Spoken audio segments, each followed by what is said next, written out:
Hello and welcome back to the NUFC opinion blog for the third episode of the NUFC Nostalgia series.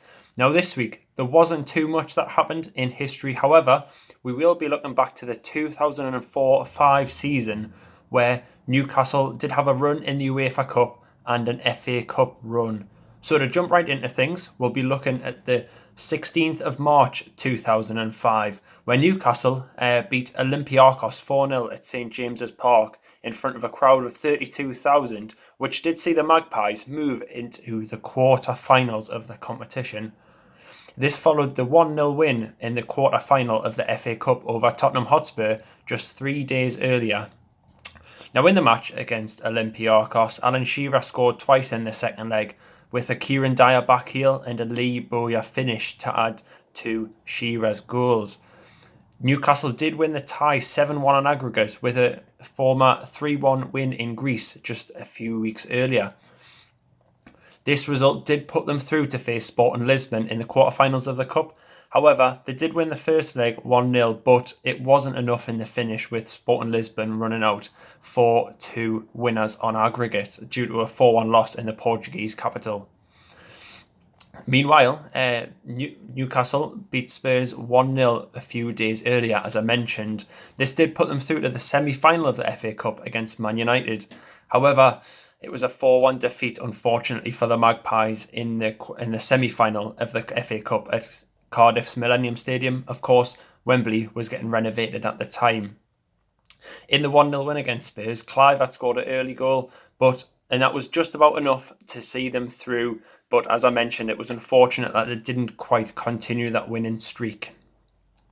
The defeat, incidentally, in the UEFA Cup was Newcastle's only defeat that season in the competition. They did draw earlier in the season to Sporting Lisbon. It was a 1-1 draw in the fourth match week. However, they did go on a good run, but unfortunately it wasn't quite enough that season.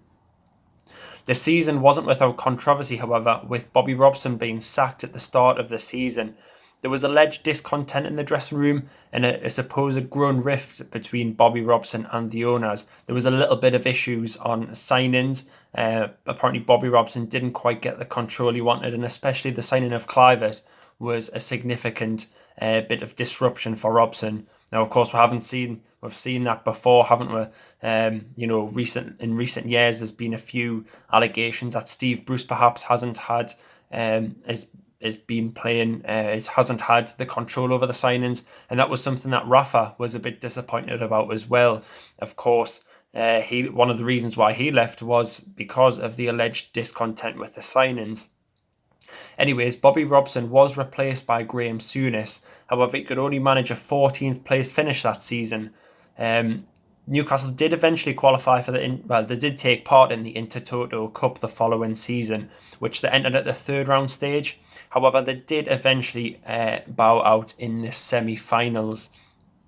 Of course, it wasn't the best season for Souness. He himself did have a few issues with the transfers, especially in January, suggesting that there wasn't quite enough to take him through, which in some of the latter stages of the competitions, maybe the squad wasn't quite good enough to take them through to the latter stages. Once more in this season as well, the infamous fight between Lee Bowyer and Kieran Dyer broke out. Of course, they both scored in the UEFA Cup game against Olympiakos, but that was another quite memorable occasion on that season, and I'm sure in the future we'll look back on that in a more in-depth review. Of course, Bobby Robson, who was quite a favourite, and he had guided Newcastle to a few big European runs in the previous season. Him leaving was, of course, a disappointment for many Newcastle fans. It was a little bit before I started taking notice of Newcastle, but even so, it was a shame to lose such a legend at that time. And that's all that I've got to say on the matter. So if you do have anything you'd like to get in touch with, please do so on the usual socials. So that leaves me to say thank you very much for watching, and how are the lads?